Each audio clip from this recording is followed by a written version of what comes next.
Hi everyone, so I just wanted to talk to you about the homework from Unit 10, Lesson number 2, so that we can go over that together, even though my answer key will be posted.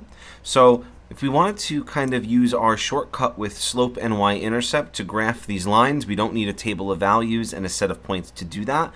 We just need to start with the y-intercept value, which is positive 1 in this question. So that's why I highlighted in my work that the b value, the y-intercept, was 1. And so I graphed my first point at that location.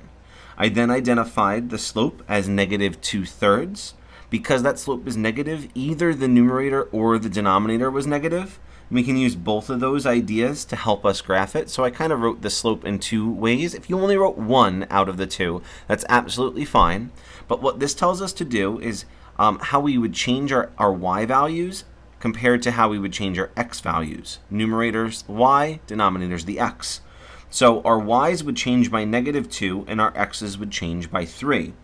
So that would be by going from our first point down 2, right 3, down 2, right 3. That's how I found some more of these points.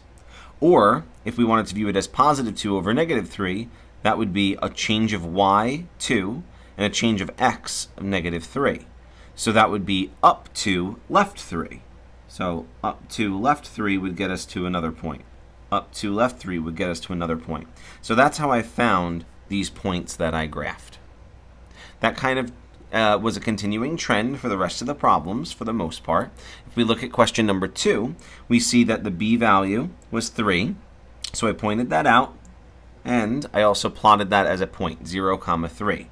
The slope being -2, I also highlighted and wrote, but what we have going on there is the fact that it's not a fraction, so we can put it over 1. So just like before, there's two ways to do that, either -2 over 1 or positive 2 over -1. So that's either down 2 and right 1 as many times as we want to fit it on the line, or up 2 and left 1.